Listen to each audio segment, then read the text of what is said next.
Beep, beep, okay. Thank Call you, the Larry. Forestville Town Board monthly meeting to order on March 15th at 6:30 p.m.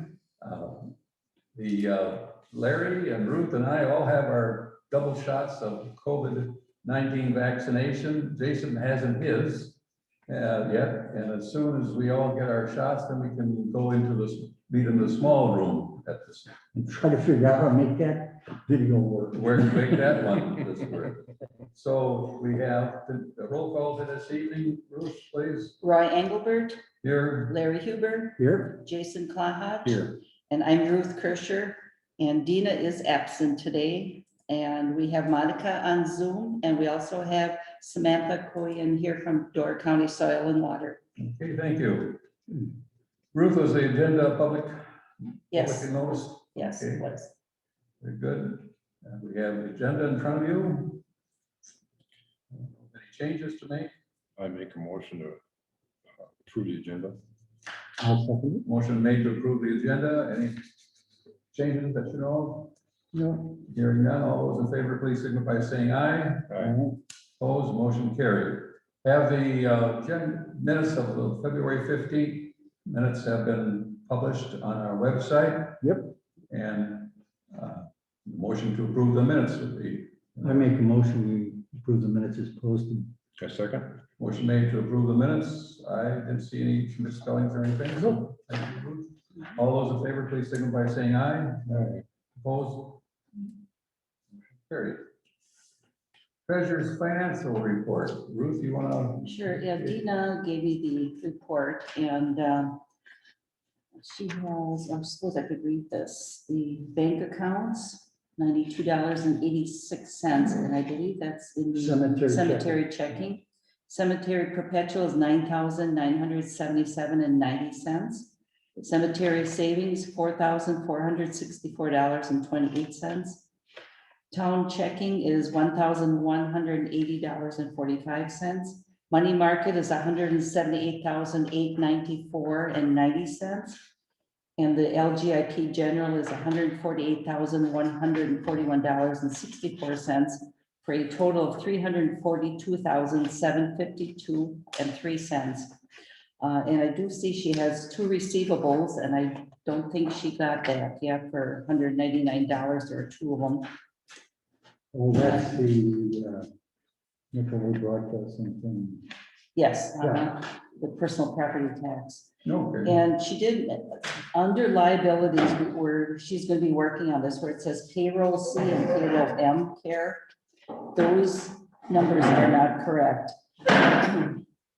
Dina did her bookwork a little bit differently than what I did. When I would pay the Medicare, it would be subtracted, and she just kept a total going for, must be a few years or it looks. And they're working to correct that or just to take it off, because all those numbers should be actually zero at the beginning of the year. And Okay. right now there is a total. So, Yeah, I was there and I talked to her some about that. okay. And that was the only area where I think she had an issue. Yes. And that was, Where's that, Ruth? it's right down, it's under liabilities and First equity. page. Oh, first page. Yeah. There's new- Under liabilities. Yep, I see that, yeah. Yeah, the 12 cents and $21. Okay. Yeah, Okay, that that's should be. where you are. And I don't know, she's gonna be working on this. I don't know if we can get a bigger print, but because the program pulls up the balances as you're adding and subtracting the credits and the debits, You're getting double. you're entry. getting, yeah, and So it it's adds just, extra lines. It's possible, and I'll talk with her about this. okay. It's possible we can print this thing on landscape instead of Mhm, portrait. Mhm. Very good. But that would work. we're making good progress. Thank you. Okay, moving on to public. I would make a motion to accept Treasurer's the report. treasurer's report as presented. I second. Motion made to accept the treasurer's report as presented. All those in favor, please signify by saying aye. Aye. Opposed, motion carried. Okay, moving on to public comments. I'm gonna go through quite a few quickies. And one citizen asked if we could get a path from our town property to the Canopy Trail. And Ruth passed out a little schematic, and I passed out, here's another schematic of that. It's something we can take out and talk about that. It would be talking to the property owners if they would be in agreement to do that. That particular subject, but that's we'll talk about that next month. Next month. Are UTVs permitted on the Yankee Trail? Not UTVs, snowmobiles are, bicycles and horses. And what? And walking, yeah, but not UTVs. And they're asking for a path, A path to walk from here to the trail, just a walk. walking path. Not a ride. No. Okay. No. And I would advise you maybe take a good look at it, because where the ball diamond is, they would have to go around the ball diamond, Mhm. either that or And across. they cross, have to and go there's a lot east. of trees and shrubs in there. I looked at it today, just kind of, Mhm. Yeah, it's something. yeah, and if it's something that would be feasible, I'm not sure, like you said. What do they mean by walking path? Did you want it Well- gravelled and manicured, or are they talking just? Well, this gal here Yeah. asked for a safe access Mhm. to the trail. Okay. And she does a lot of walking and with the kids and everything. Okay. And I know she's at the, by the swing Yeah, they use center the quite a swing center a lot, bit, too. yes. A lot. Yeah, and there's A quite a few lot. kids that use it Yeah. in the summer. But I don't know if it'd be. Right, I would think pretty much, just a property line right there, I Mhm. guess. And see, this is a farmland here. Yeah. That's not, years ago, it used to be our town property, but it isn't anymore, so. Okay, also moving on then, and another interest of correspondence, we still have the Zoom meeting for our regional deal at the town association. Like I said, I wasn't interested in it because they were talking about fire departments when they're in association with the municipalities, and our fire department is separate, and there's a whole 3 hours of that. And the Department of Revenue updates and also understanding state laws and municipal authority, impose weight limits on local roads. We've been through that already, so that's why I was discouraging us to go. So that's my take on that. Jason and I went to the meeting with the rest of the town chairs from Kewaunee County. We were the only ones there. Pretty much, it was strictly on implements of husbandry. And the situation is getting better. Every year it seems to be getting a little bit better. Unfortunately, the spreaders don't call us and say we're gonna run. There's only one person that actually calls me once a year. But otherwise, the rest of the haulers don't. And we just had 2 haulers there. We had, and just one of them, well, both of them run in our area. Oh, right, we had, there was the one hauler, what was it, the Ebert Farm? Ebert was and there. Heinz. And Heinz, Yeah. Heim is the one Heim, that yeah. was there, yeah. Yeah, and they were there, of course, Matt Josky, the sheriff, was the one that conducted the meeting. But I just wanted to share with you, if you didn't take in the soil and water meeting this past month, but our soil and water department does monitor the what's going on in the world. The nitrogen phosphorus, or? And they do send out notifications, and they send out citations, and this is what happened in 2020 from our soil and water. And so they do. So these are citations from soil and water. Soil and water, yes, yeah, that's what transpired in 2020. Okay. And our resident fireworks maker has applied for a permit again this year, so it's approved. So he is going to be making fireworks again this year. I understand that there is not going to be fireworks on the 4th of July in Maple. That is correct. That is correct, yeah, okay. I cannot, I just can't bring myself to asking people for money when they've been out of business for a year. Our Dark County unit meeting, we had a Zoom meeting here last month in February. Poorly attended, we only had 4 townships at the meeting, and our next one is going to be on May, and I believe it's going to be in Nassau. Right now, we're trying to confirm that with the town chair in Nassau, if we can have it at their location. Liberty Grove is still on the lockdown yet until June 1st. And our meeting is going to be on May. It's,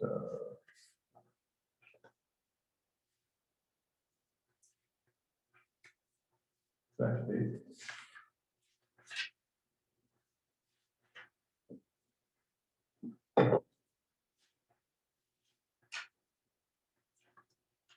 May 27th. Also, this past month, a lot of things for information. We did get a report. We filed a report with the county on our recycling. And our first 2 months of this year, this is what our total recycling was. And our total garbage was.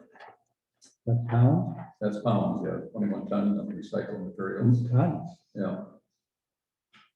So I noticed that they reported to us, they being going, reported to us that we were real heavy during the first month. But you look, the first month was just as heavy as December was. I mean, we're running at, 38,000 pounds of trash and 14,000 pounds of recycled materials. So it's pretty standard with what's going on. Oh, people are ordering more. Yeah. Yeah, they're just at home, they have to order more, so it's gonna be a lot more recyclables. Yeah, so that's what's going on. And Ruth, do you have any correspondence? No, oh, here's something from, I always get these from the state. Natural resources for more managed forest law. There's some property that was put into forest Okay. property. Yeah. It's from Sean Moore and Craig Newbar. And they went into forest stock Yes, this year. if they have any concerns. Some goes in, some goes out. Yes, and I think that was, Okay, guess I'll take care of it. very good. And please make a note, we have our representative from the Central Fire Department this evening. Hi, Lauren. Welcome. Very good. And anything else, any other public comment at this time? No. Okay. Okay, well, like Ruth mentioned, we have Samantha with us this evening from the Soil and Water, and Samantha is our expert on invasive species, right? I guess so. If you came up here, Samantha, Okay. that way it'll pick you up. Yeah. So hi, everyone. No. It's great to actually put faces to names. Roy, I know you. So I'm here to talk to you guys about the county cost share program that we're offering, and then also talk about some of the resources we have available to everyone. No matter if they're residents or tourists, we have these resources free to everyone. And then also to kind of touch on what the county's doing, so you guys are kind of aware when people get weird mailings, if someone approaches you, you aren't like, what is this? So I guess first starting off with the cost share program. You guys have participated in this in the past. It's a fantastic program. The county is able to offer the first $500 will cover, the county will cover, and then past that, it's a 50-50 match up to 1,000. And in that huge mailing packet, I think of like almost 70 pages, sorry for the content. That's right. We identified properties that we'll be able to treat within the county with grant funding. And then we also identified mailing addresses and landowners who we won't be able to address through grant funding. And briefly looking at the numbers, it looks like there are 14 properties with FRAG that we won't be able to cover, but the county will be able to cover 25 properties with FRAG. And then for wild parsnip, it looks like it's 55 properties, but 40 landowners, because they own multiple chunks. And the county's looking at 16. And we also acknowledge these numbers could grow. So if a landowner comes forward and says, hey, I have one of these 4 priority species, definitely let us know. And we would love to get out there, take a look and inventory it. And we can figure if it figures into our grant funding or if it goes into the municipal cost share program. And so that kind of is the nutshell of the municipal cost share program. I don't know if you guys have any specific questions. Would you repeat the fragmite portion? Yeah. You said how many we got? 14 parcels with Phragmites that would fall in the municipal category, like for you guys to take care of. Okay, And there's 25 that the county will be taking care okay. of. So a total of 39 parcels. So the counties, is that county property, is it? No, so some of it could be, I'm guessing some of it is the county quarry, but then it's also other parcels that are within our grant project area. Okay, So we have right now, let's see if I can do this math quick. I think we have 3 active grants for control efforts. And so they each specify a different project area. So they'll say coastline, riparian corridor, or we have a Sustain Our Great Lakes proposal, which is based off of historic grant project areas. So we had to go through all of our previous grants and figure out where that project area was. And each grant is really, they're fantastic in the fact that they give us funds, but they can be very restrictive in how far we can push boundaries. And so we're right now restricted within these like zones, if you think about it. And they're kind of arbitrary. Like other than the riparian corridors, the county right of way, those make sense. But then when we start talking about historic project areas, it was areas that before a lot of these grants became really popular, there wasn't as much stipulation in the funding. And so if you're thinking back to like 2011, they were able to apply for funds and say, we'll treat wherever in Door County. And so they considered that project area where those historic populations were. And so it becomes kind of like a blotchy mess, if you imagine it that way. mhm, But it's kind of fun to keep track of. Mhm. It's a nightmare, but we've been doing kind of a good job. Tom Haight in the county has been fantastic helping dealing with all that analysis that we have to do in the back. But so that's kind of how the project areas are decided. And I know from your guys' perspective, it may seem arbitrary, but we're kind of restricted by who will give us funds. so last year, we contacted Bill Wilkie. Mhm. And then he gave us a price, he said, here's where they all are, and then he supposedly treated them, it came in a lot less than we expected. So what is the procedure for 2021 now? What does Jason or I have to do? So this depends on how you guys want to pursue. So each municipality is different.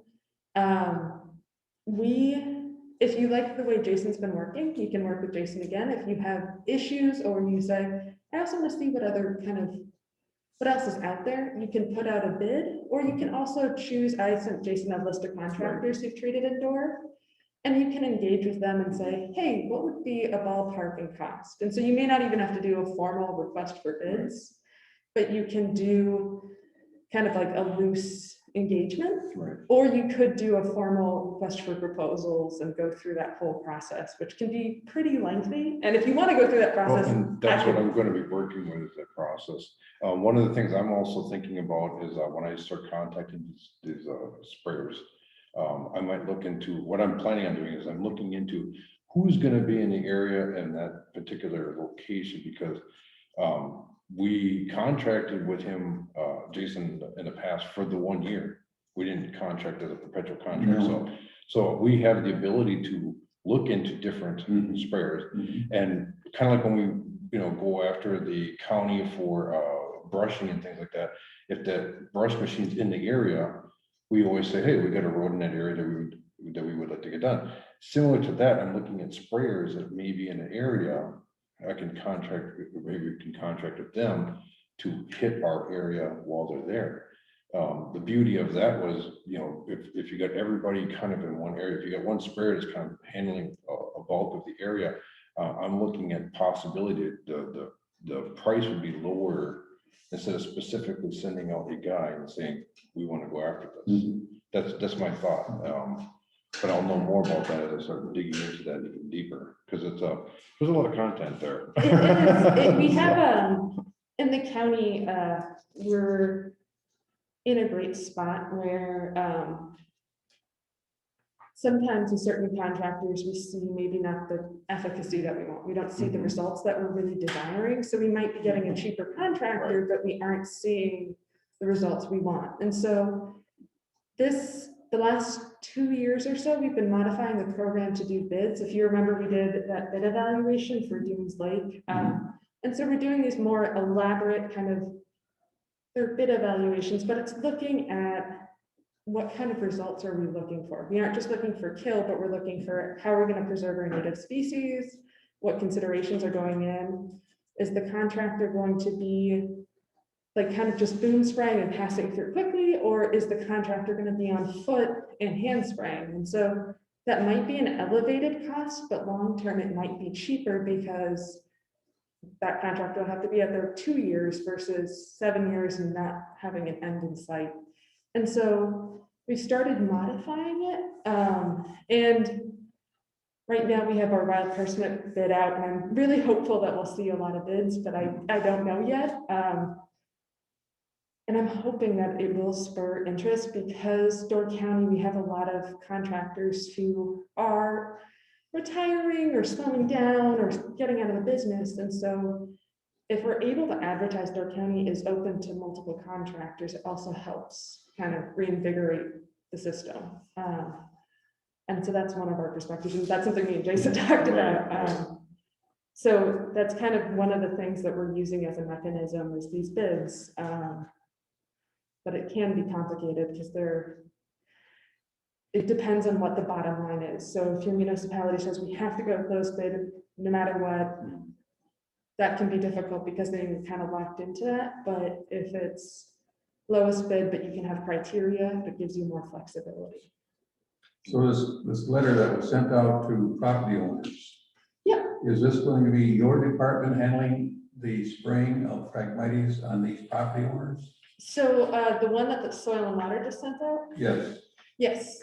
So Go ahead. I think that was sent 9 of them. No. yes. So this is kind of a new thing that this is another grant. So this is going to be another topic. I'm pretty excited about this, which is a little overwhelming. We reached out to over 2,000 landowners in areas that were of critical habitat or in areas that we deemed as highly susceptible to these.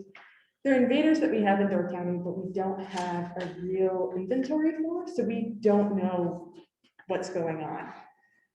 And so what we're doing is this first year getting an inventory and kind of dealing with those super small populations where we could probably dig them out and get them taken care of and not think about it. And then starting the groundwork of we may have to use herbicide, we may have to do something more robust. And it's going to be a pretty big effort. Yeah. I recognize this now, but I think we're up for the challenge, as always. And so this is our new Great Lakes Restoration Initiative grant that we just received. And so this doesn't mean that we're steering away from the 4 priority. It just means that we're exploring other, there are other threats here in Door County that we're having to deal with, which is really disheartening because I feel like you're never going to win, but at the same time, it's good to kind of start somewhere. And so this grant is that starting momentum. And I think it's going to be a big endeavor. Well, I noticed in my case, the property right next to County Road Old, there's Phragmites in there. And then there's another draw that I finally could catch last fall because it was dry enough to get in there, so I sprayed it last fall. But that was, I'm trying to catch it for 3 years, but it was always too wet to get in there. So, but you're going to be taking those with that Great Lakes project? No, so the Phragmites, this is targeting. Wild parsnips? No, it is targeting these 3 new species. Okay. So it's Japanese knotweed. Yeah. no, so this No. is Old thistle. the thistle, purple loosestrife, and non-native bittersweet. Yeah. So Those are 3 more. Yeah. yeah, so and these are not part of the cost share program. Okay. This is just us starting to see what we have. Okay. Whereas the other 4, we have a pretty robust inventory. And so on the Door County web map, you'll see if you go into conservation invasive species and then you go into the different species, we're starting to add also like native and non-native Phragmites. And so you can actually see where we've identified native and non-native Phragmites to make it easier. for people when they say, oh, I have Phragmites, but I don't know which one it is. They can look and see that pretty readily. And then I guess this spurs into what we have for resources. I have a lot of information, sorry guys. On doorinvasives.org, which is our website, we have a whole bunch of free resources. It spans from informational handouts to treatment efficacy studies. So you can look and say, okay, I have bush honeysuckle. I want to look at how to best treat it. And it will tell you what the success rate is within the year, and then also what the success rate is like down the road. And so you can figure out what management strategies are best for you as a landowner. Because again, we're limited kind of in how many species we can tackle. We want to give the landowner everything that they are looking for. And so it's kind of a clearinghouse of information. It also has all of our municipal ordinances. It has a calendar of all the events that we'll be doing. Now, is that something that we could possibly get linked with our website down the road? I mean, as we Yeah, start if you've got the access or you get that link, Yeah, basically, if you want to add that as a subtopic on your website. Right. Similar to what we did with water quality and other Right. things in the past. We could put that there and then from there, link it across. Okay. Now, we did do a link to the county's resources, but that's more general in nature. And I don't know, Ken Petich, he's got one currently, So now, Jason, did you fill out this? I have that. I'm filling that out currently. Yeah, I have, I probably have about a week, I think, before I have to have it turned in completely, but yeah, I'm working on that that now. was a while back, we got Cause like, So it's 50% cost share for the first $1,000. That's what's. Yep. That's what this document is all yep. So it's, so like, and again, most municipalities spend over that like 500, but if it's less than $500, the county will completely cover it. about. Okay, And then if it's over that, then it's a 50-50 match. so this was last year was $1,000, I believe it was, and then we only spent 700, so the county had completely covered it. I thought we had $1,000.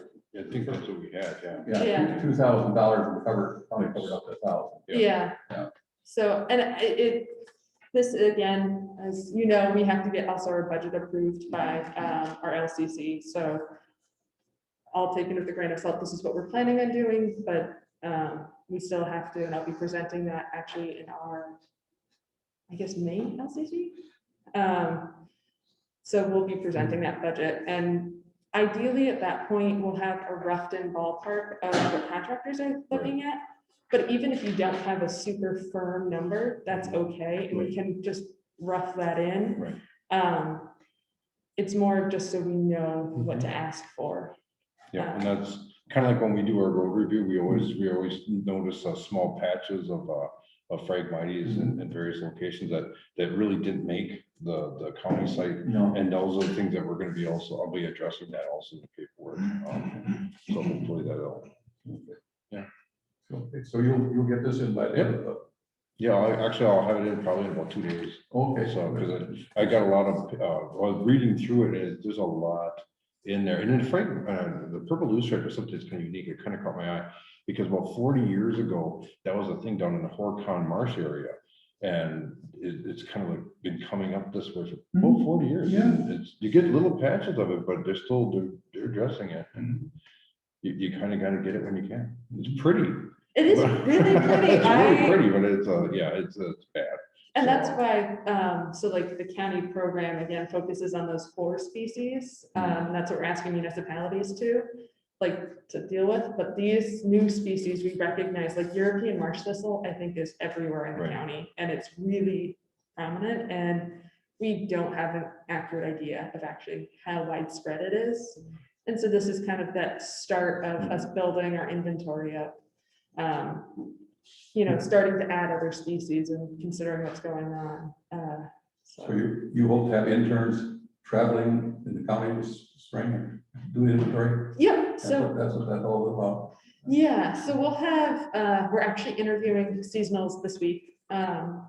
And then starting end of May, early June, we'll have seasonals onboarded, and part of their training will be going out, learning how to properly identify native and non-native Phragmites, how to identify European marsh thistle, how to identify wild parsnip, and we'll also be covering all the sort of safety stuff of don't get wild parsnip on your skin, that sort of stuff. And we'll also be onboarding them and introducing them to herbicide and how to properly do that, getting certified through the Department of Agriculture, Trade and Consumer Protection, going through what licensing and certifications go through that, and then also introducing them to all the rules and regulations in which we operate under.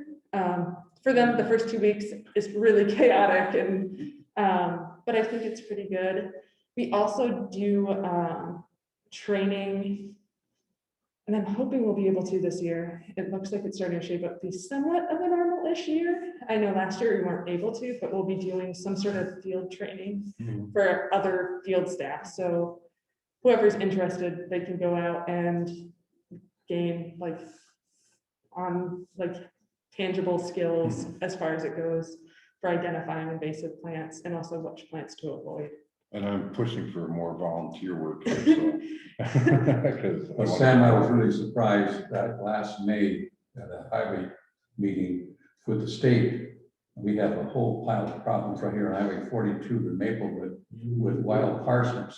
And the state did not recognize that we have a problem. They, And is the state doing anything with their right of ways? Did you hear anything? they unfortunately, this involved a lot of chasing people through email. They are not, they only deal with the species if they're considered prohibited, so illegal to possess. And unfortunately, wild parsnip and frag and Japanese knotweed, they aren't prohibited here in Door County. And so they don't have funding available. But that being said, I'm hopeful it's just gonna be more pushing. Whether or not it's through them or pushing them to act as a partner with us for grant funding. But we're gonna have to push on them because right now, our state highways, they run through Door County and they're really essential for transportation, but they also are now acting as sort of like vectors for these invasives.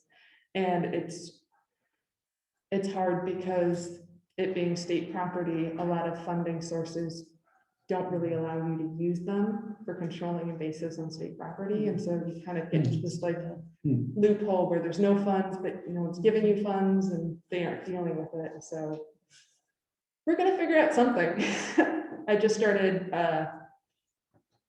knocking, well, not knocking a few heads, but asking questions and phone calls. And so I have all the no's I need to now really make a big stink. So it's gonna be an uphill battle, but we'll get somewhere. Are you suggesting that I bring this up again at the safety meeting in May? Yes, please. Okay, I would greatly appreciate that. because it was like a year ago in May, I brought that up and it was, what are you talking about? Yeah, we've also shared with them to, again, we don't want to push too hard, but we've also notified them that there are ordinances in place with our municipalities and that these are listed. And so it's also considered part of the bylaws of these municipalities that these have to be dealt with. And so.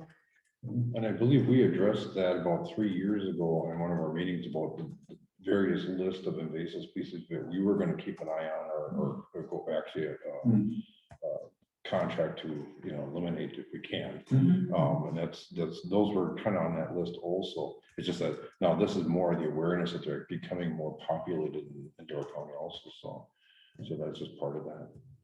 Yeah, it's gonna be DO2. I have a feeling we aren't gonna come with a swift answer, but I have a feeling in the next 2 or 3 years, there'll be some sort of answer. And I'm hoping that we'll have an answer or funding at least in hand in the next 2.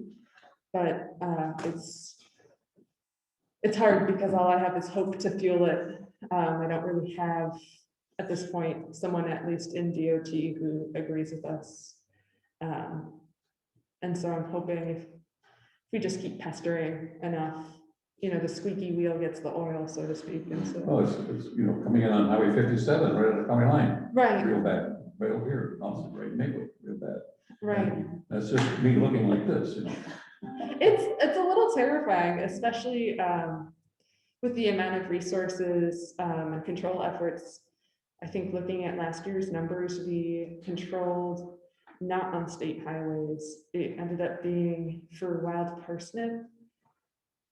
We ended up controlling over 28 acres or something. 28 acres. Yeah, we have 33, I think, currently inventoried. And that's the ones we have inventoried, which is a terrifying fact. There's more out there that we just haven't seen. And so that's why we really encourage landowners to engage with us, because we can't necessarily get everywhere. And so if a landowner thinks they have something, we're completely free. Like, let us know. We're more than happy to show up. And I noticed like even like on any of our new road projects or even culvert projects where you're opening the door for an invasive species to actually be growing in that area, because we're hauling in gravels from Yeah. pits and stuff like that. So like, one of the things that we did notice when we did Oak Creek Road, that particular area was relatively clear of Phragmites and wild parsnip. But now is the time to keep an eye to see where that's gonna go, because if it starts sprouting up, at least you can kind of catch it now ahead of time. So, but we're really good about keeping an eye on our roads, so I don't think we should have too much problem identifying it, so. yeah, and small populations are definitely easier than when. A lot of those we can dig out. Yeah, right? Yeah. It's, I would rather have those days where we didn't really use much herbicide rather than, we started treating the True Way patch last year, that giant patch on True Way Road. It's like a blindingly large patch of Phragmites, and it, I'm glad it got treated. We'll be doing follow-up, and probably that patch will be gone for like 5 to 7 years. We 'cause it's have just so a robust. section of East Carmel Road out in that one swamp area. I noticed there was bundles pulled together and of the Phragmites, so that was an area that got, We went through and did the bundle cut method, which was really good, and it's really successful. However, it takes an inordinate amount of time. Right. And so ideally we can go back to that method when we don't have, I think we have like 97 acres of Phragmites in Door County. 97 acres.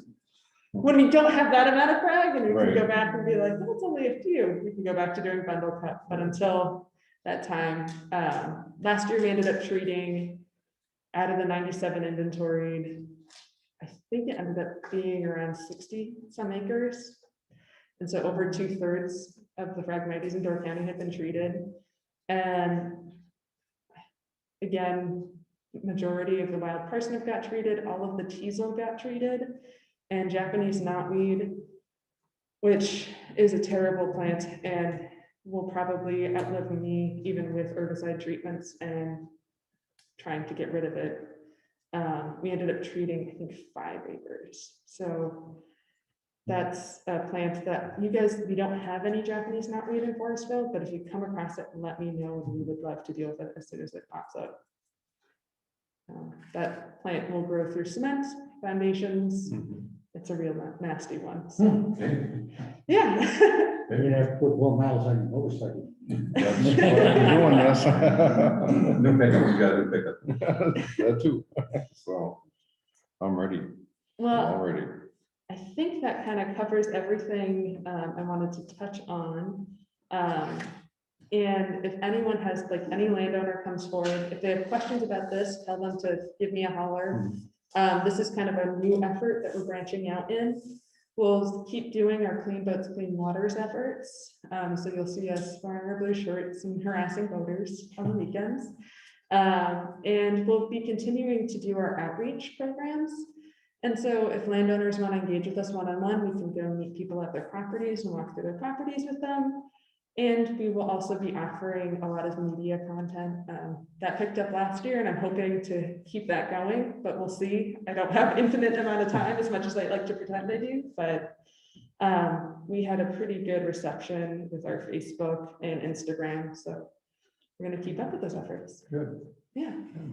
Well, thank you very much for coming out tonight. Thank you, Sam. Yeah, if you guys have any other questions, feel free to shoot me an email, give me a call. I'll probably call. Yeah, fantastic. Thank you, guys. Thank you. There's 20, if you got a smartphone, there's 22 different ways to communicate.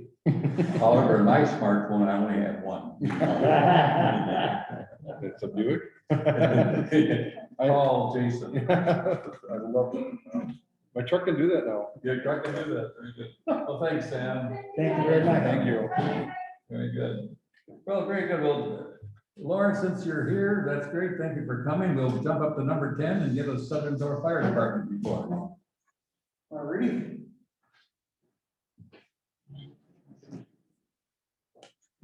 There's been a lot of activity Yeah, For sure. going on outside. Yeah. Let's just say, especially today, there was another ice rescue. another ice cube, really? Yeah, off of Sand Bay, Snake Island again, Sherwood Point. Mhm. Another, what was it, 16 people? 16 people. Oh, my God. Something like that. Anyway, don't quote me.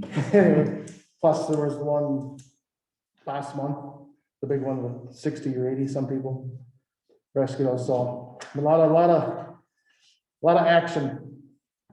But I'll start with our last meeting was last week, Wednesday, March 10th. I'll jump into the treasurer's report. Treasurer Chuck Schley reported $34,800.03 in checking. For $481,088.86 in money market. And then we also invested $50,000 in Capital Credit Union at 1.15%. Really? Because the money market through Nicolay Bank is gaining 0.03%, which is peanuts for $500,000, $600,000. So we invested $50,000 in Capital Credit Union. It's a, if it was a regular bank, it would be a certificate of deposit. Being it's a credit union, it's named something just a little different. And then that was 2 months ago. Then last month, we invested $100,000 with Rick Hanneman through Hanneman Gosler Insurance in ISDA. It's an annuity at 2.25%. Again, we've had this money gaining us 0.03% at Nicolay Bank, which for doing direct payroll wipes out our interest basically per month. So basically we have, $500,000 in the bank gaining nothing. So This one with the Rick Hanneman, it's an annuity that's giving 2.5. that's an annuity getting 2.25. And that's a 2-year. Oh, a 2-year. 2-year. 2 years. 2 year. Okay, you're locked in for 2 years. The Capital Credit Union one is a 3-year. Oh, that's a 3-year. For a grand total of $665,888.89. Again, you can see why we invested some money out just for, $2,500, $2,600 a year compared to zero from Nicolay Bank. So in the chief's report given by newly appointed intern chief Randy Massard, we had to do a officially intern appointment as per state bylaws. We had to officially appoint Randy Massard as temporary intern chief. He reported 3 calls, basically run-of-the-mill truck accident, outlet fire at a house, nothing major. He reported 3 calls, but he did not report the number of EMR calls last month. He reported that the dry hydrant was installed down at the Forestville Dam. Also reported that after the boat fire at Bay Ship last month, that fireman Ron Clark set up a tour at the shipyard of the freighters so that the firemen have a better understanding of the layout of a ship in case of a fire, because it's not something we deal with every day. It's like they go to the large farms and have a tour. Same way, they go into shipyard, they're kind of going in blind, so. Fireman Ron Clark set that up.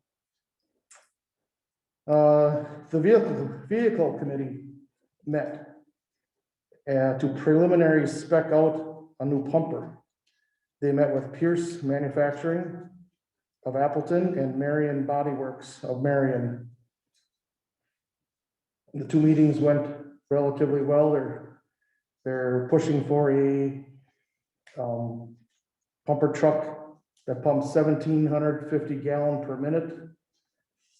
And obviously be decked out with all the bells and whistles. Are they going with the blacked out edition? The blacked out? No, they not do that one. A copycat starts away.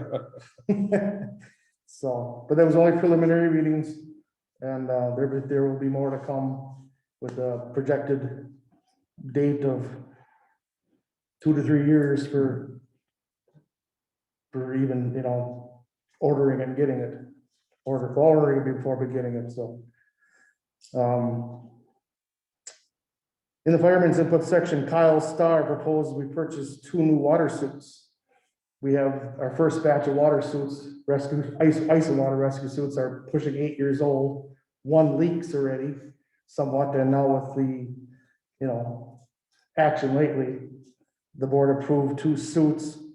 We also proposed 2 rescue mannequins, and the board turned that down because nobody else in the county so far, no other departments have any sort of rescue mannequin.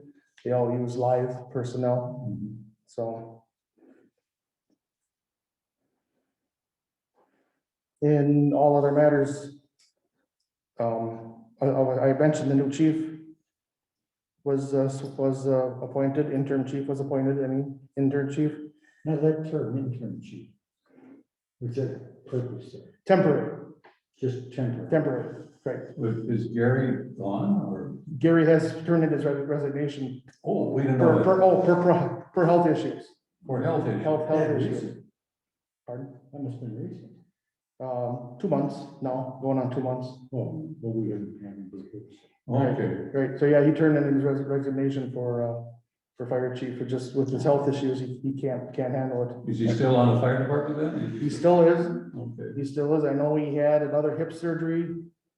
And he will be having one more yet, because he went in with ruptured appendicitis, and he got, some kind of staph infection in the hospital, or whatever he was.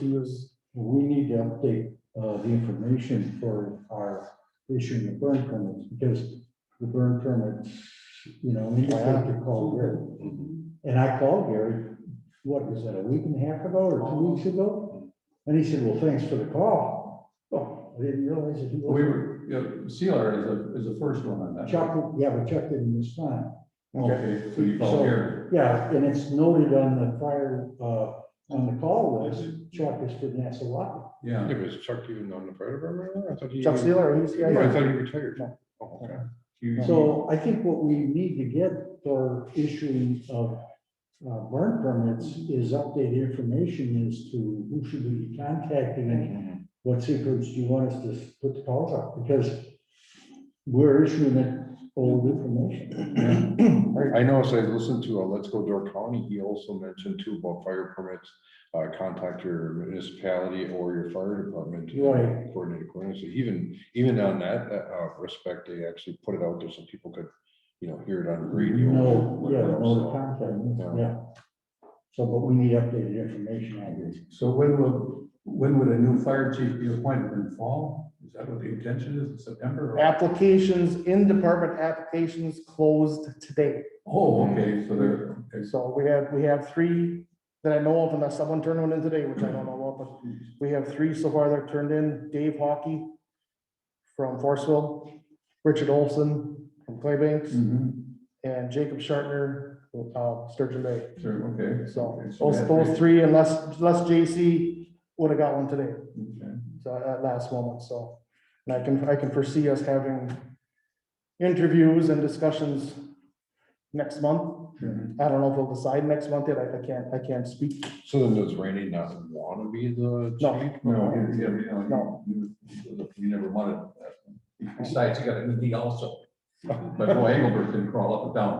I think he was chief Randy of- Master did. Randy was chief at one point years ago, wasn't Was he? he? Yeah, he Yeah. was one of the first chiefs. Right, so he's had his run and he's now. The deal and Randy were talking about the knees, and you mentioned Roy had a knee.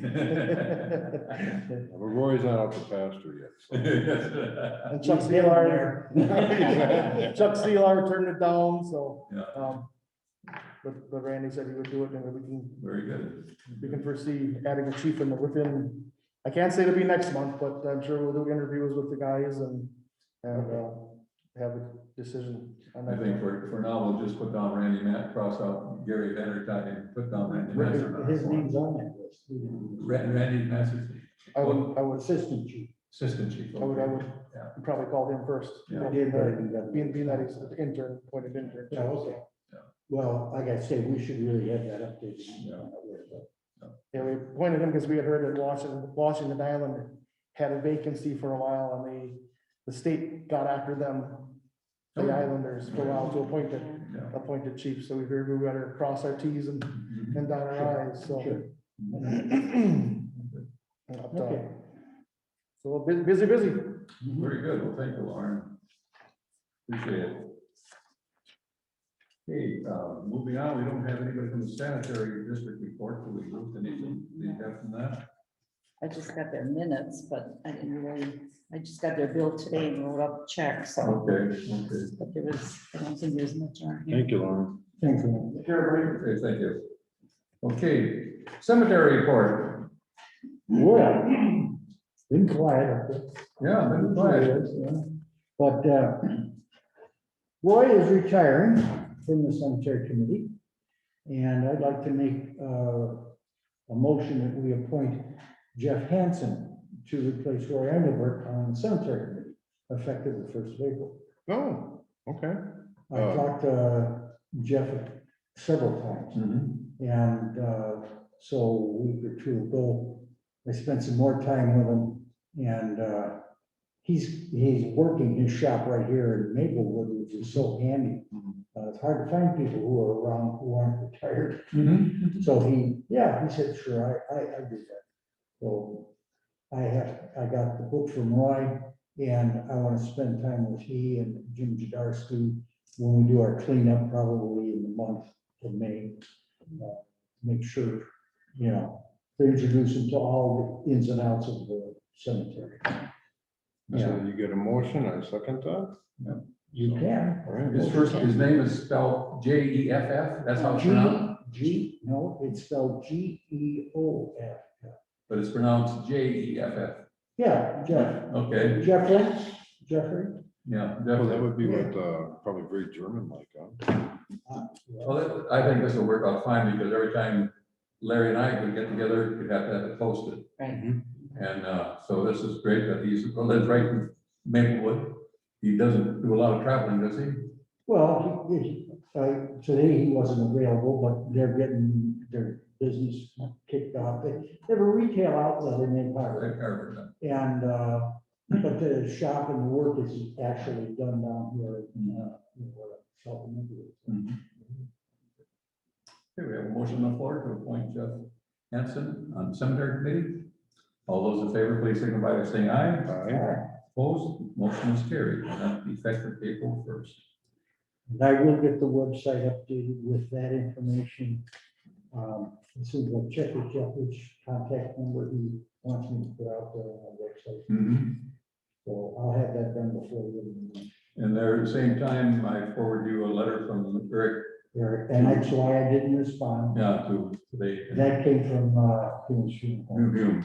Yeah, Human Stream Home. So, what my intent here was to, take and get that, like I did, can't remember when we changed something, our rates, a couple of years ago. Mhm. Then I sent to all of the funeral homes who normally do business with us, Shinderly, Forbes, Humes, and then there's Hanson Funeral Parlor.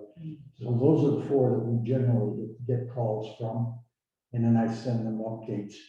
I'm also going to indicate that we now are contracted with Jason Weiss, and I have nothing on our website with regard to that, only the open, initial open. It's all the extra charges too, they are going to have to communicate with the, you know, for casket and everything, so.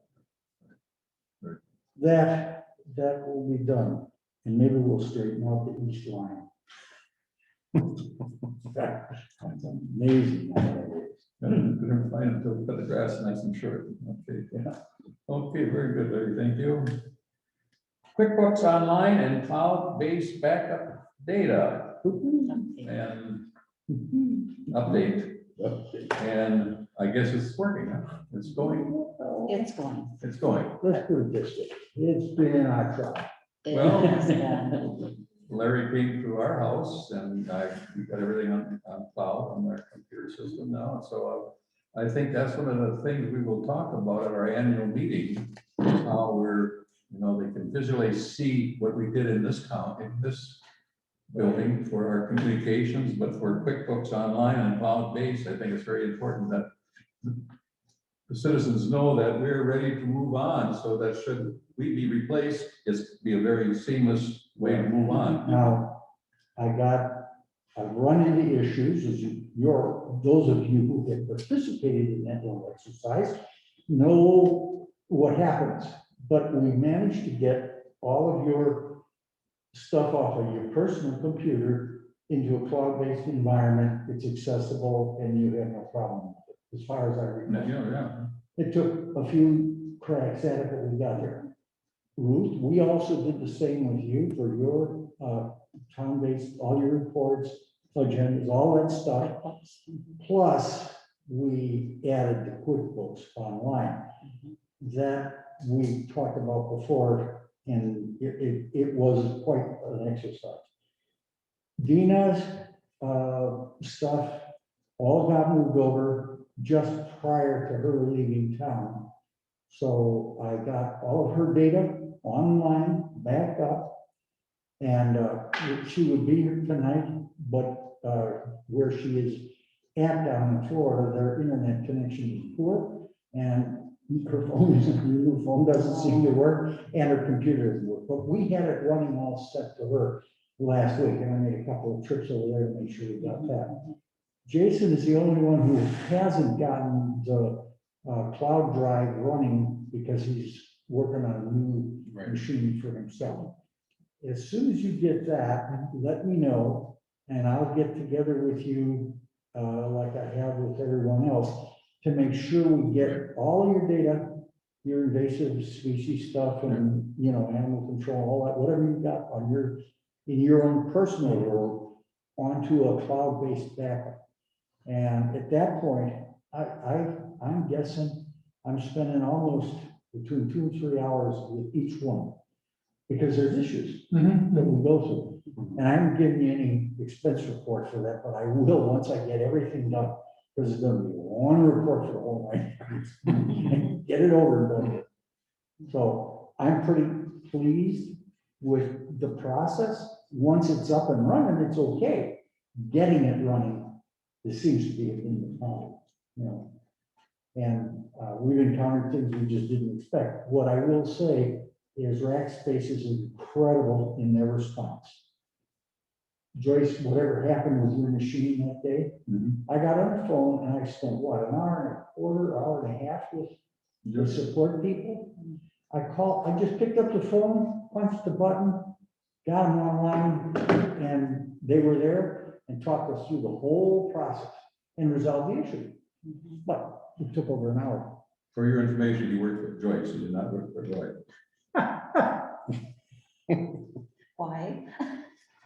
Well, no, he had. I can get on my, he was doing I other work with it stuff. on my computer now, but he did not work with me. So we did not violate any open meeting. One of the things with QuickBooks Online, when Carrie was working with Dina, she pulled up all Dina's names, accounts in the names, rather than mine, and I wish it had been mine because No addresses. no addresses, so we have to go in, edit all the names, all the addresses. That's a one-time event though, right? Yes. once I So get it. the thing is, and I think Dina, when she gets back, we talked some about that problem.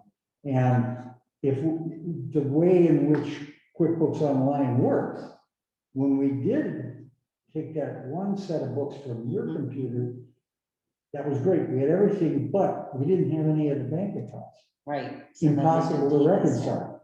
So therefore, we took Dina's set of books and had all our accounts. Thank God we could reconcile our accounts and get account balances, and that makes it better for reporting. The problem is, all she ever did was parrot names. Mhm. So what I did, when I looked at this, you're 20 or 30 on a regular basis, every month or every couple of months, we're writing the same checks. So once we get through those 20 or 30, occasionally, yes, You you have to put a will new have to vendor, put yeah. enter one in.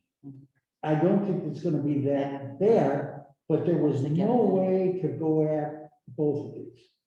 Now, last month, we authorized some additional funding, Mhm. and we got this young lady who's Corey, Carrie. Carrie or Corey, she's studying her own business, and she was able to bring us all the way along. There was an issue with regards as well to the payroll module, and I don't know how that got messed up. Yeah, I noticed we're charged for it, and I did write a letter, and I tried calling, and 3 times I got cut off. Just nobody there to answer the phone. Well, I wonder if it's something like with Zoom, we just have to document it and go after it. Yeah, that's what we're paying the bill, but then I have a letter that I sent directly to. Right, and that's what we all had to do. I mean, there was no different, Right. where they didn't charge tax. Right.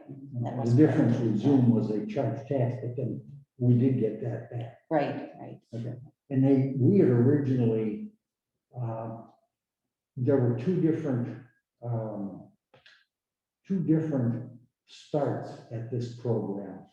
Early in the year, Right. October, then we started it here, and so there were like 2 or 3 different ways by which the town was identified by QuickBooks Online.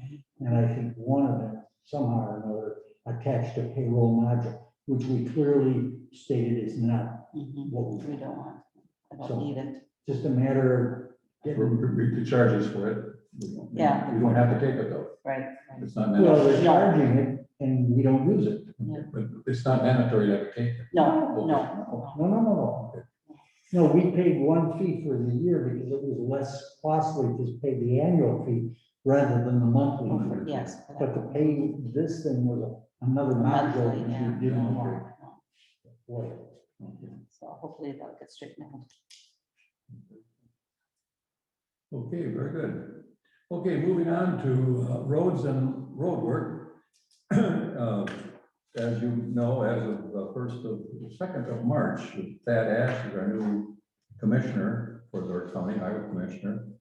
A couple things going on. The county does not have chips for 2021. So they will, if they do any chip sealing, they would have to buy the materials from the outside. So they're not planning to do very much chip sealing. Now, at our last meeting, we talked about that we were going to concentrate on Salona Road, both the 1 3/4 miles of Salona Road, that came up to $288,500. And then we were going to concentrate also on resurfacing Niles Road, which is only going to be about 1/10 of a mile. I guess we said that's what we're going to do, but we didn't do any formal. We didn't request a bid or anything. Yeah, we didn't request to do that, and as our minutes show that we just talked about, that's what we zeroed in on. So my question tonight to you, Ruth, because of our snow removal was so light, I think we could go with $280,500. I think we have that ability to pay that expense this year. What do you- As far as the money is with the garbage collection, we might have to borrow for that. You know, Okay. eventually. Okay. Now, there's another thing to consider. For the last 3 sessions, we received the TRID money every 2 years. Very unusual that we were lucky enough to get it every 2 years, and that's that 50/50, which we got last year And we got the 2 years prior to that, and then we got 2 years prior to that. Very unusual that we would, so I was saving this Salona Road for that, but our chances are getting that are very slim. So in my opinion, I think it's wise for us to go ahead and do Salona Road. The West Center Road, which we talked about widening, we could go after that for our TRI, which is where you get money from anywhere from $10,000 to $15,000, and we're very likely to get some of that because it's 120,000 split up between 7 municipalities. And if we could, again, it's a contest. It's a contest, but we didn't get any money for that for 2 sessions, so that our chances of getting something for that. So now, before we make a motion, another thing to consider, we did Salona Road with 3.5 inches of hot mix. And that's what we're putting on our high traveled roads. In my opinion, that's a great way to go. Salona Road is a high traveled road. It sure is. It is, And it, because of just the terrain that it goes through, you know, high and low. yeah. If we can afford that, that is the right route to go. We considered double chip sealing, and double chip sealing on that particular would cost us probably 80,000. That's still, you're still not fixing the cracks of the house. No, you're not. No, Even the substrate under that road might have to be built up a bit too, so. Well, that's there are some places where it really needs to. where when you grind up, you get that filled up again. So, yeah.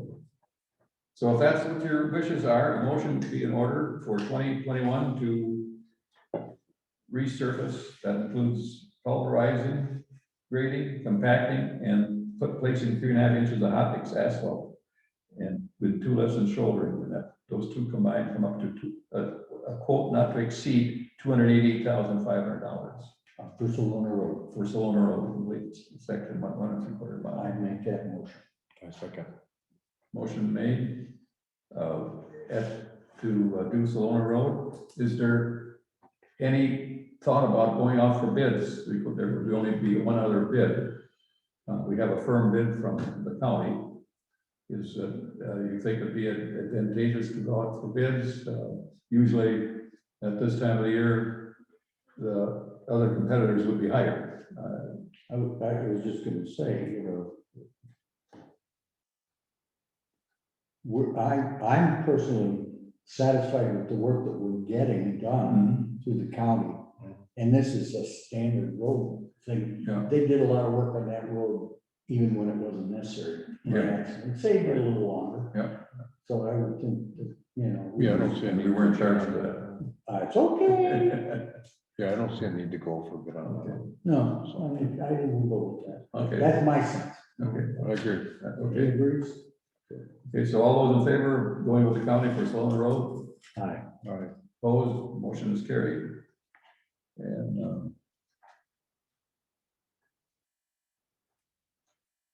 And we'll take up Niles Road when the time comes. Okay. Well, going back to like the other one, that center road that you talked about, was that something we're thinking like maybe in like 2022 or 23, maybe down the road? To go after the TRI now? That's, yeah, West Center 22, Road. 23, Yeah. yeah. And there's, we've got so many roads that are in dire need and but we're in good shape to make that. So I'll be talking with Tad on Thursday about this. One thing I'd like to. Eventually, we might want to look at Old Krieger Road, versus, there's one I'm thinking of, yeah. Krieger Old Road. Krieger Road, That one's really bad too. that one there could be saved by doing what we did on Maple Road, Wedge. which you did a wedging and then chip sealing. Okay. Yeah. That's down the road though, too. Yeah. That's really looking at. All right. But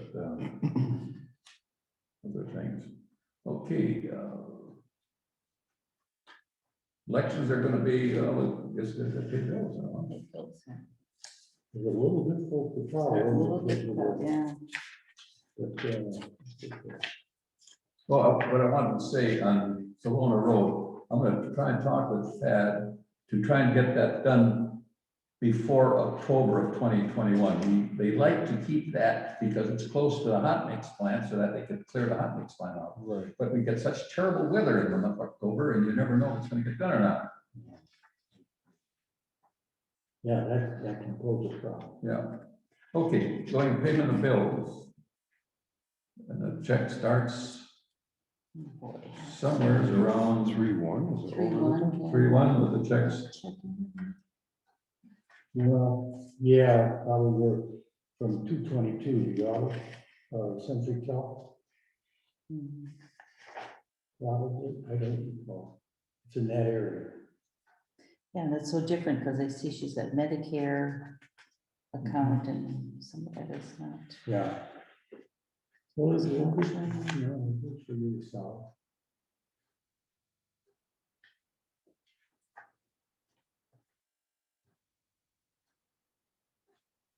So that Carrie Hill, how did you like working with them? With the bookkeeping?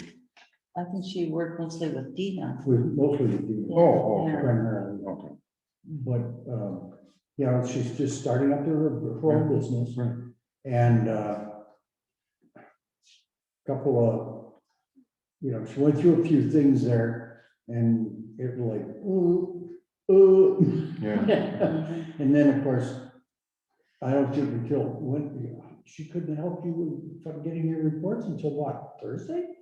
Mhm, yeah, Mm. I think Dina came over Friday. Or Thursday, Friday? Thursday. Thursday, Thursday. yeah, because I was with her Wednesday. Yeah. mhm. And so Thursday, she went over Thursday. and got it. So She that- came to my, Dina came to my house and then she called Carrie, I think 2 or 3 times. Right, Yeah, and Carrie will walk her through it yeah, and, yeah. you know, we had some issues, but she was very responsive. Mhm. So what she did with this thing over, you know, she did over a weekend, I think is when she did I that think so. second conversion. Right. So it's like the bottom part of the Associated Bank, oh wait, that's cemetery. Yeah. Associated Bank Cemetery. So like Your Bank it- of Luxembourg, okay. So she's, see, because now she's keeping it by Like this, account. Yeah, yeah. The top of the next page. Nicely detailed. The only thing that's not on her report, I wrote out a check today for the Maplewood Sanitary District, the 9260, 9260. And then I also wrote out the checks for the poll workers for 2 weeks. And that'll appear on next And that'll month. be on the next month, but I have Roy sign up, so I have them ready for the poll workers. And I'm going with, I was gonna try to go with 3 poll workers, but that's not gonna work because I can't be here. Because my name's on the ballot, and if Monica's doing the registration and there's only 2 people there and gets busy, it's too much for them. And we always went with 5 poll workers for April and October, or November, so. 5 poll workers. Very good. Any questions on the payment of bills? Not the motion being ordered to pay the bills. I make a motion to pay the bills. I'll second that motion. Okay. Any further discussion? Hearing none. All those in favor, please signify by saying aye. Aye. Opposed? Motion. Bill to be paid.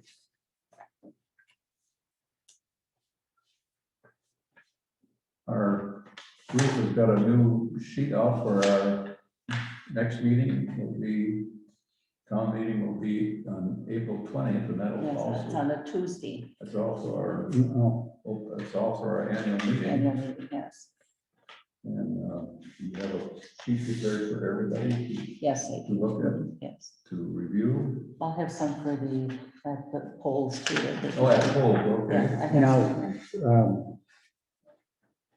Town board meeting is gonna be April 20th. 20th on a Tuesday. On a Tuesday, Yeah, okay. And then we'll start with the annual meeting Yes, yeah. and then move into the regular meeting. regular meeting. Is that, when is election day? 6th 6th. of April. Okay. Okay. And the open book session is April 15th from 1 till 3, and it is just virtually by phone. And I asked him if he wanted this set up for Zoom, and he says, no, they can just call them on the phone, or if they have Zoom, they can do it too. So he's not gonna be physically here? No, he'll be in his office. He'll be in his office with his books over there. Right, mhm. And so person, he'll have to show up, share a screen or something? Is Yes, that- That's what he plans to do?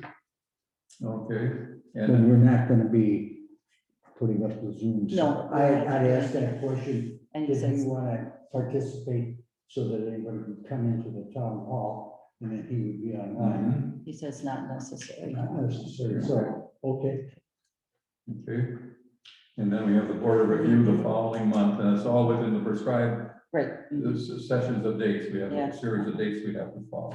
Oh, and board of review, I already filled out the form that we all had the education. And we have, that's right. And I was thinking the other day, oh my gosh, don't tell me we've got to have it, but No, yeah. that was last year we got It was that. last Yeah, year. we did that. It was a month, it was a year ago, March 5th, 4th or Yeah, 5th we or just- something. something like Yes, that. so we're all set.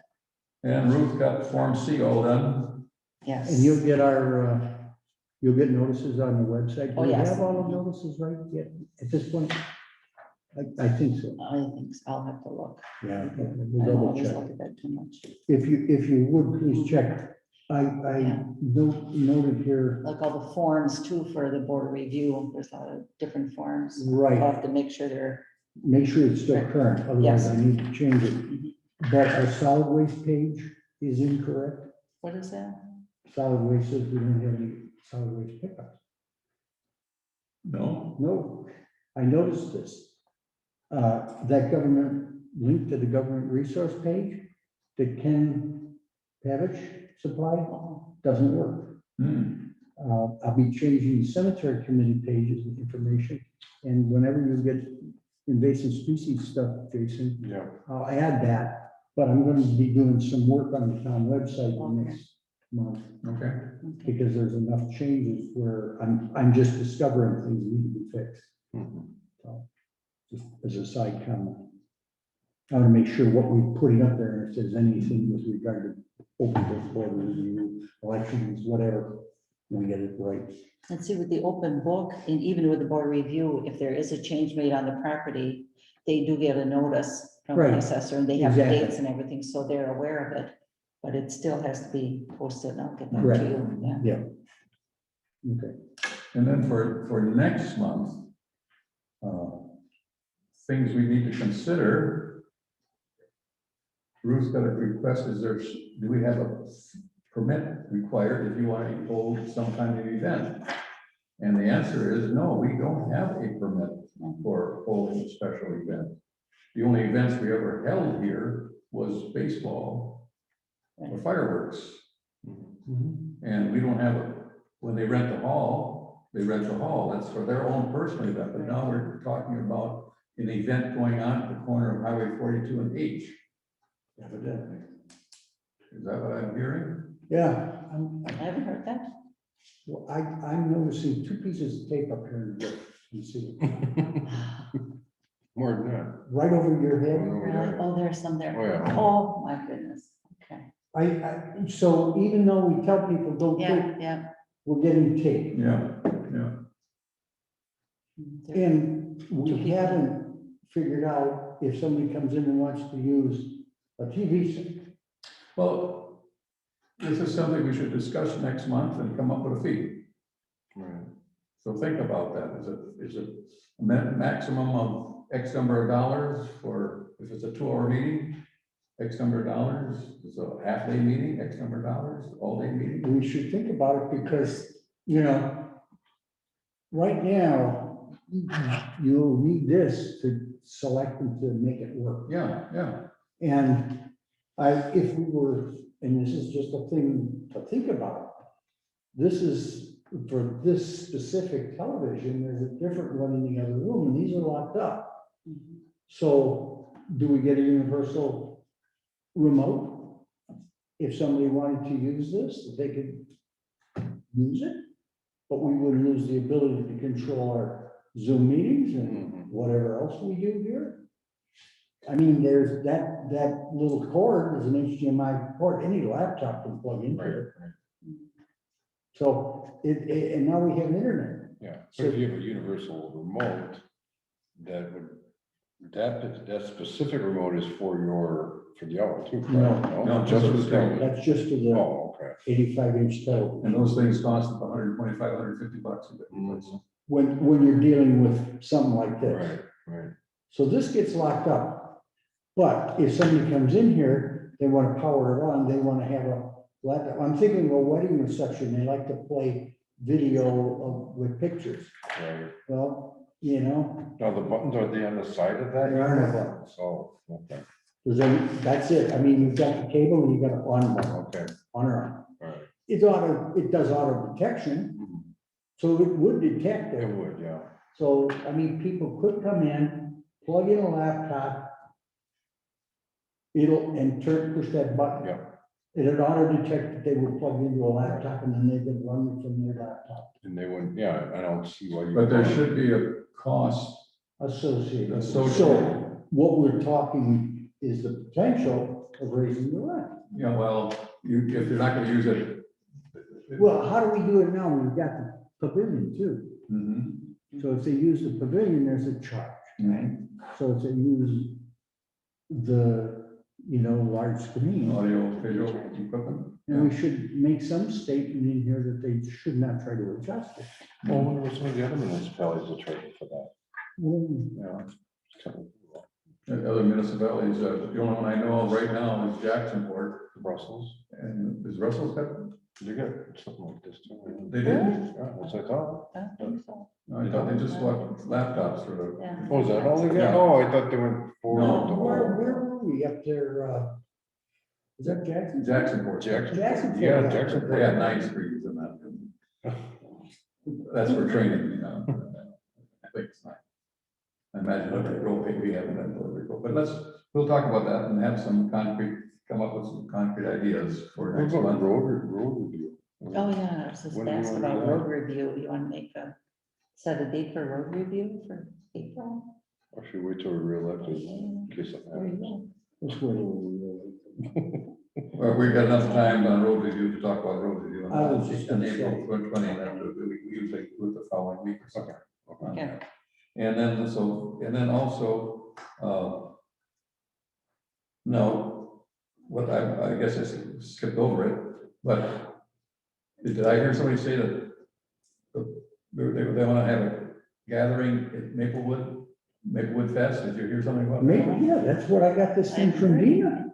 From Dina. Okay, that's what I. They asked Dina, let me get it out. Got a message from Dina because she was letting me know that she would be unable to attend due to the fact that she had poor internet. And from Tim Lockhart, it said, August 14th, I'd like to bring 5 bands for Maple Fest. Do I need to clear anything with the town board?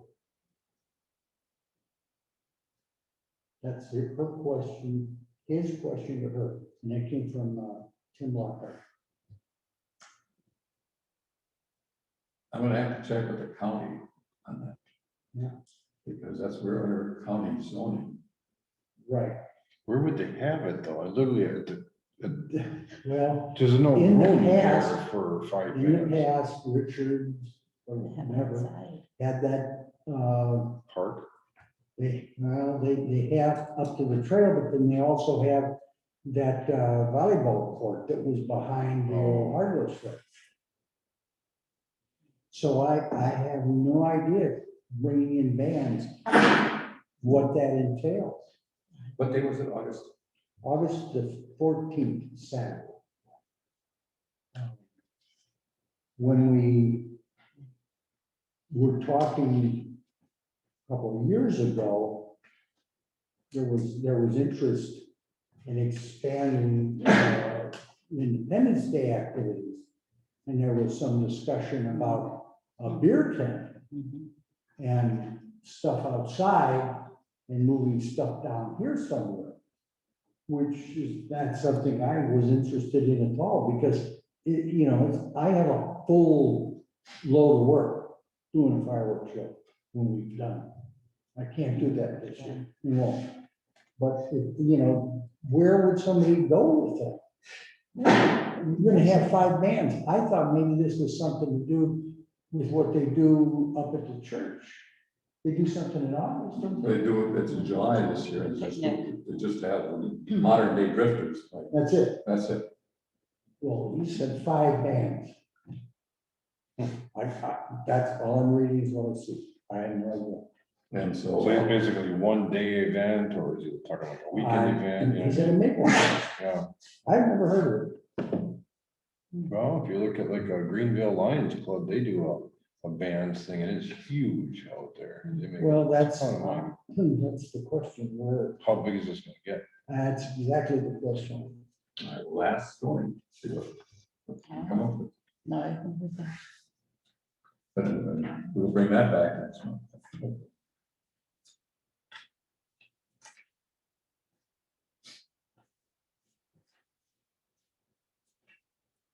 Well, if there's no further business to be conducting at this time, our next meeting will be April 20th, meeting the following the annual board meeting at 6:30.